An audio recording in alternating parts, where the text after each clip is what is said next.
आप सभी लोगों को रक्षाबंधन की हार्दिक शुभकामनाएं। आइए हम रक्षाबंधन के इस पावन अवसर पर विशंबरनाथ शर्मा कौशिक की लिखी हुई बहुत ही प्रसिद्ध कहानी रक्षाबंधन सुनते हैं। माँ, मैं भी राखी बांधूंगी। श्रावण की धूमधाम है। नगरवासी स्त्री पुरुष बड़े आनंद तथा उत्साह से श्रावणी का उत्साह मना रहे हैं। बहनें भाइयों के और ब्राह्मण अपने यजमानों के राखियां बांधकर चांदी काट रहे हैं। ऐसे ही समय एक छोटे से घर में एक 10 वर्ष की बालिका ने अपनी माता से कहा, माँ, मैं भी राखी बांधूंगी। उत्तर में माता ने एक ठंडी सांस भरी और कहा, किसके बांधेगी बेटी? आज तेरा भाई होता तो। माता आगे कुछ न कह सकी। उसका गला रुंध गया और नेत्र अश्रुपूर्ण हो गए। अबोध बालिका ने अटलाकर कहा, तो क्या भैया की ही राखी बांधी जाती है और किसी के नहीं? भैया नहीं है तो क्या? अम्मा, मैं तुम्हारी राखी बांधूंगी। इस समय दुख के भी समय पुत्री की बात सुनकर माता मुस्कुराने लगी और बोली, अरे तू इतनी बड़ी हो गई है, भला कहीं माँ के भी राखी बांधी जाती है? बालिका ने कहा, वाह, जो पैसा दे उसी की राखी बांधी जाती है। माता, अरे पगली, पैसे पर नहीं, भाई के ही राखी बांधी जाती है। बालिका उदास हो गई। माता घर का कामकाज करने लगी।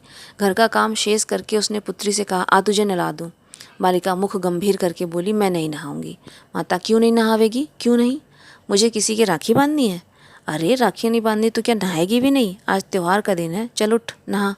न राखी नहीं बांधूंगी तो त्योहार काहे का? माता कुछ क्रुद्ध होकर बोली, अरे कुछ सिड़न हो गई है? राखी राखी रट लगा रखी है, बड़ी राखी बांधने वाली बनी है। ऐसी ही होती तो आज ये दिन देखना पड़ता। पैदा होते ही बाप को खा बैठी, 2.5 बरस की होते होते भाई से घर छुड़ा दिया। तेरे ही कर्मों के नाश से सब नाश हुआ है। बालिका बड़ी अप्रतिभ हुई और आंखों से आंसू भरे हुए चुपचाप नहाने को उठ खड़ी हुई। 1 घंटा पश्चात हम उसी बालिका को उसके घर के द्वार पर खड़ी देखते हैं। इस समय भी उसके सुंदर मुख पर उदासी विद्यमान है। अब भी उसके बड़े बड़े नेत्रों में पानी छल छला रहा है। परंतु बालिका इस समय द्वार पर क्यों? जान पड़ता है वह किसी कार्यवश खड़ी है, क्योंकि उसके द्वार के सामने से जब कोई निकलता है तब वह बड़ी उत्सुकता से उसकी ओर ताकने लगती है, मानो वह मुख से कुछ कहे बिना केवल इच्छा शक्ति ही से उस पुरुष का ध्यान अपनी ओर आकर्षित करने की चेष्टा करती थी। परंतु जब उसे इसमें सफलता नहीं होती तब उसकी उदासी बढ़ जाती है। इसी प्रकार 1, 2, 3 करके कई पुरुष बिना उसकी ओर देखे निकल गए। अंत को बालिका निराश होकर घर के भीतर लौट आने को उद्यत ही हुई थी कि एक सुंदर युवक की दृष्टि, जो कुछ सोचता हुआ धीरे धीरे जा रहा था, बालिका पर पड़ी। बालिका की आंखें युवक की आंखों से जा लगीं। न जाने उन उदास तथा करुणापूर्ण नेत्रों में क्या जादू भरा था कि युवक ठिठक कर खड़ा हो गया और बड़े ध्यान से सिर से पैर तक देखने लगा। ध्यान से देखने पर युवक को ज्ञात हुआ कि उसकी बालिका की आंखें अश्रुपूर्ण हैं। तब वह अधीर उठा। निकट जाकर पूछा, बेटी क्यों रोती हो? बालिका इसका कुछ उत्तर न दे सकी, परंतु उसने अपना एक हाथ युवक की ओर बढ़ा दिया। युवक ने देखा बालिका के हाथ में एक लाल डोरा है। उसने पूछा, यह क्या है? बालिका ने आंखें नीची करके उत्तर दिया, राखी। युवक समझ गया। उसने मुस्कुराकर अपना दाहिना हाथ आगे बढ़ा दिया। बालिका का मुख कमल खिल उठा। उसने बड़े चाव से युवक के हाथ में राखी बांध दी। राखी बंधवा चुकने पर युवक ने जेब में हाथ डाला और 2 रुपए निकालकर बालिका को देने लगा, परंतु बालिका ने उन्हें लेना स्वीकार न किया। बोली, नहीं, पैसे न दो। युवक, ये पैसे भी अच्छे हैं। नहीं, मैं पैसे नहीं लूँगी। या नहीं? युवक, ले लो बिटिया, इसके पैसे मंगा लेना, बहुत से मिलेंगे। बहुत से मिलेंगे। बालिका, नहीं, पैसे दो। युवक ने 4 आने पैसे मिलाकर कहा, अच्छा ले, पैसे भी ले और यह भी ले। बालिका, नहीं, खाली पैसे लूँगी, तुझे दोनों लेने पड़ेंगे। यह कहकर युवक ने बलपूर्वक पैसे तथा रुपए बालिका के हाथ पर रख दिए।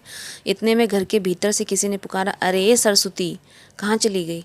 बालिका ने आई कहकर युवक की ओर कृतज्ञतापूर्ण दृष्टि डाली और चली गई। गोलगंज, लखनऊ की एक बड़ी सुंदर अट्टालिका के एक सुसज्जित कमरे में एक युवक चिंता सागर में निमग्न बैठा है। कभी वह ठंडी सांसें भरता है, कभी रुमाल से आंखें पोंछता है, कभी आप ही आप कहता है, हाँ, सारा परिश्रम व्यर्थ गया, सारी चेष्टाएं निष्फल हुई। क्या करूं, कहाँ जाऊं, उन्हें कहाँ ढूंढूं? सारा उन्नाव छान डाला, परंतु फिर भी पता न लगा। युवक आगे कुछ और कहने को था कि कमरे के द्वार धीरे से खुले और एक नौकर अंदर आया। युवक ने विरक्त होकर पूछा, क्यों, क्या है? नौकर, सरकार अमरनाथ बाबू आए हैं। युवक संभल कर, अच्छा, यहीं भेज दो। नौकर के चले जाने पर युवक ने रुमाल से आंखें पोंछ डाली और मुख पर गंभीरता लाने की चेष्टा करने लगा। द्वार फिर खुला। एक युवक अंदर आया। आओ भाई अमरनाथ। कहो घनश्याम, आज अकेले कैसे बैठे हो? कानपुर से कब लौटे? कल आया था। उन्नाव भी अवश्य उतरे होगे। एक ठंडी आह भरकर घनश्याम ने कहा, हाँ, उतरा था, परंतु व्यर्थ। अब मेरा वहाँ क्या रखा है?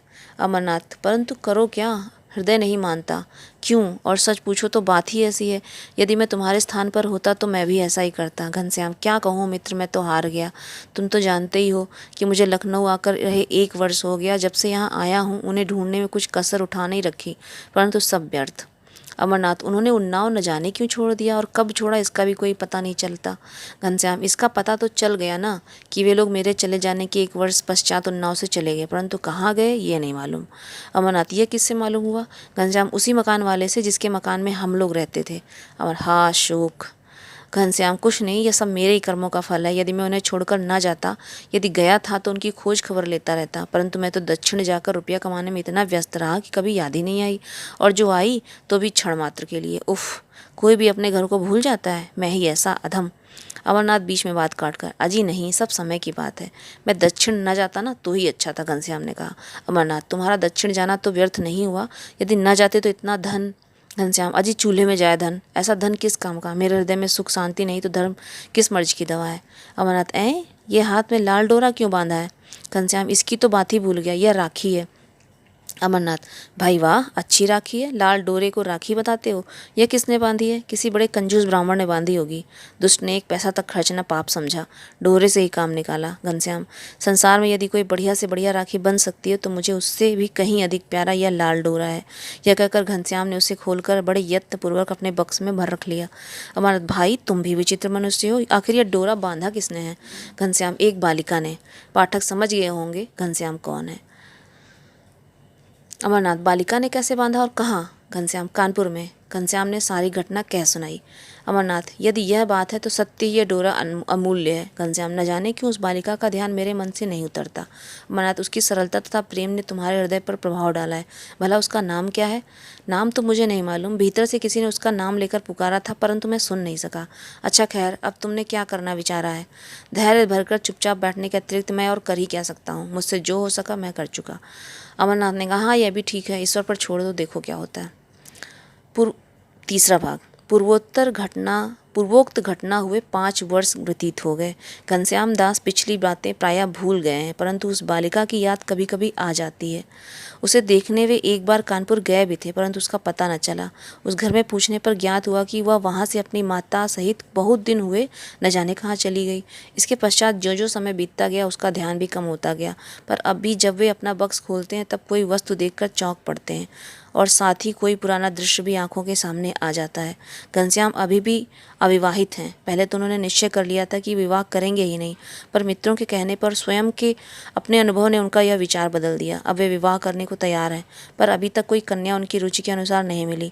जेठ का महीना है, दिन भर जला देने वाली धूप के पश्चात सूर्यास्त का समय अत्यंत सुखदायी प्रतीत हो रहा है। इस समय घनश्याम दास अपनी कोठी के बाग में मित्रों सहित बैठे मंद मंद शीतल वायु का आनंद ले रहे हैं। आपस में हास्यपूर्ण बातें हो रही हैं। बातें करते करते एक मित्र ने कहा, अजी अभी तक अमरनाथ नहीं आए। घनश्याम, वह मनमौजी आदमी है, कहीं रम गया होगा। दूसरा, नहीं रम नहीं, वह आजकल तुम्हारे लिए दुल्हन ढूंढने की चिंता में रहता है। बड़े दिल लगी बाज हो। दिल लगी की बात नहीं है, परंतु परसों वह मुझसे कहता था कि घनश्याम का विवाह हो जाए तो मुझे चैन पड़े। ये बातें हो ही रही थी कि अमरनाथ लपकते हुए आ पहुँचे। घनश्याम, आओ यार, बड़ी उम्र है तुम्हारी, अभी तुम्हारी याद हो रही थी। अमरनाथ, इस समय बोलिए नहीं, एक आध को मार दूंगा। जान पड़ता है कहीं से पिट कर आए हो। तो फिर बोला क्यों? क्यों बोलना, किसी के हाथ क्या क्या बेच के खाया है? अच्छा दिल लगी छोड़ो, एक आवश्यक बात है। सब उत्सुक होकर बोले, कहो कहो क्या बात है? अमरनाथ घनश्याम से तुम्हारे लिए दुल्हन ढूंढ ली है। सब एक स्वर से, फिर क्या, तुम्हारी तो चांदी है। फिर वही दिल लगी, यार तुम लोग अजीब आदमी हो। अच्छा बताओ कहाँ ढूंढी है? यहीं लखनऊ में। लड़की का पिता क्या करता है? पिता तो स्वर्गवास करता है। यह तो बुरी बात है। लड़की है और उसकी माँ, बस तीसरा कोई नहीं। विवाह में कुछ मिलेगा भी नहीं। लड़की की माता बड़ी गरीब है, यह उससे भी बड़ी बुरी बात है। उल्लू मर गए, पट्टे छोड़ गए, घर भी ढूंढा तो गरीब। कहाँ हमारे घनश्याम इतने धनाढ़ और कहाँ ससुराल इतना दरिद्र। लोग क्या कहेंगे? अरे भाई, कहने और न कहने वाले हम ही तुम हैं, और यहाँ उनका कौन बैठा है जो कहेगा? घनश्याम दास जी ने एक ठंडी सांस ली। तीसरा, आपने क्या भलाई देखी जो यह संबंध करना विचारा है? अमरनाथ, लड़की की भलाई। लड़की लक्ष्मी रूपा है, जैसी सुंदर वैसी ही सरल। ऐसी लड़की यदि दीपक लेकर ढूंढी जाए तो कदाचित ही मिले। हाँ, यह अवश्य एक बात है, परंतु लड़की की माता लड़का देखकर विवाह करने को कहती है। यह तो व्यवहार की बात है, और मैं लड़की देखकर विवाह करूँगा, यह भी ठीक है। तो इसके लिए क्या विचार है? विचार क्या? लड़की देखेंगे तो कब? कल। चौथा भाग। दूसरे दिन शाम को घनश्याम और अमरनाथ गाड़ी पर सवार होकर लड़की देखने चले। गाड़ी चक्कर खाती हुई याहियागंज की एक गली के सामने जा खड़ी हुई। गाड़ी से उतरकर दोनों मित्र गली में घुसे। लगभग 100 कदम चलकर अमरनाथ एक छोटे से मकान के सामने खड़े हो गए और मकान का द्वार खटखटाया। घनश्याम बोले, मकान देखने से तो बड़े गरीब जान पड़ते हैं। अमरनाथ, हाँ बात तो ऐसी ही है, परंतु यदि लड़की तुम्हारे पसंद आ जाए तो यह सब सहन किया जा सकता है। इतने में द्वार खुला, दोनों भीतर गए। संध्या हो जाने के कारण मकान में अंधेरा हो गया था, अतएव ये लोग द्वार खोलने वाले को स्पष्ट न देख सके। एक दलान में पहुंचने पर दोनों चारपाइयों पर बिठा दिए गए और बिठाने वाली स्त्री ने जो स्त्री थी कहा, मैं जरा दिया जला लूं। अमरनाथ, हाँ जला लो। स्त्री ने दीपक जलाया और पास ही एक दीवार पर उसे रख दिया। फिर इनकी ओर मुख करके और नीचे चटाई पर बैठ गई। किंतु ज्यों ही उसने घनश्याम पर अपनी दृष्टि डाली, एक हृदय भेदी आह उसके मुंह से निकली और वह ज्ञान शून्य होकर गिर पड़ी। स्त्री की ओर कुछ अंधेरा था, इस कारण उन लोगों को उसका मुख स्पष्ट न दिखाई पड़ता था। घनश्याम उसे उठाने को उठा, किंतु ज्यों उसने उसका सिर उठाया और रोशनी उसके मुख पर पड़ी, त्यों ही घनश्याम के मुख से निकला, मेरी माता, और वे उठकर भूमि पर बैठ गए। अमरनाथ विस्मित होकर काष्ठवत बैठे रहे। अंत को कुछ क्षण उपरांत बोले, उफ, ईश्वर की महिमा कितनी बड़ी विचित्र है। जिसके लिए तुमने न जाने कहाँ की ठोकरें खाई, वे अंत को इस प्रकार मिले। घनश्याम अपने को संभाल कर बोले, थोड़ा पानी मंगाओ। अमरनाथ, किससे मंगाओ, यहाँ तो कोई और दिखाई ही नहीं पड़ता, परंतु हाँ, वह लड़की तुम्हारी कहते अमरनाथ रुक गए। फिर उन्होंने पुकारा, बिटिया थोड़ा पानी दे जाओ, परंतु कोई उत्तर न मिला। अमरनाथ ने फिर पुकारा, तुम्हारी माँ अचेत हो गई है, थोड़ा पानी दे जाओ। इस अचेत शब्द में न जाने क्या बात थी कि तुरंत ही घर की दूसरी ओर बर्तन खड़कने का शब्द हुआ। तत्पश्चात एक पूर्ण वयस्का लड़की लोटा लिए आई। लड़की मुँह कुछ ढके हुए थी। अमरनाथ ने पानी लेकर घनश्याम की माता की आंखें तथा मुख धो दिया। थोड़ी देर में उसे होश आया। उसने आंखें खोलते ही फिर घनश्याम को देखा। तब वह शीघ्रता से उठकर बैठ गई और बोली, मैं क्या स्वप्न देख रही हूँ घनश्याम? क्या तू मेरा खोया हुआ घनश्याम है या कोई और? माता ने पुत्र को उठाकर छाती से लगा लिया और अश्रुबिंदु विसर्जन किए, परंतु ये बिंदु सुख के थे अथवा दुख के, कौन कहे। लड़की यह सब देख सुनकर अपना मुख खोल दिया और भैया भैया करती हुई घनश्याम से लिपट गई। घनश्याम ने देखा, लड़की कोई और नहीं, वही बालिका है जिसने 5 वर्ष पूर्व उसके राखी बांधी थी और जिसकी याद प्रायः उन्हें आया करती थी। श्रावण का महीना है और श्रावणी का महोत्सव। घनश्याम दास की कोठी खूब सजाई गई है। घनश्याम अपने कमरे में बैठे एक पुस्तक पढ़ रहे हैं। इतने में एक दासी ने आकर कहा, बाबू भीतर चलो। घनश्याम भीतर गए। माता ने उन्हें एक आसन पर बिठाया और उनकी भगिनी सरस्वती ने उन्हें तिलक लगाकर राखी बांधी। घनश्याम ने 2 असरफियाँ उसके हाथ में धर दी और मुस्कुराकर बोले, क्या पैसे भी देने होंगे? सरस्वती ने हंसकर कहा, नहीं भैया, ये असरफियाँ पैसों से अच्छी हैं, इनमें बहुत से पैसे आएंगे। और यहीं पर कहानी समाप्त हो जाती है। आपको कहानी कैसी लगी कृपया कमेंट करके ज़रूर बताएं और चैनल को सब्सक्राइब करें, वीडियो को शेयर करें। आप सभी लोगों का बहुत बहुत धन्यवाद इस वीडियो को देखने के लिए, इस कहानी को सुनने के लिए। आप लोगों को रक्षाबंधन की एक बार और हार्दिक शुभकामनाएं। धन्यवाद।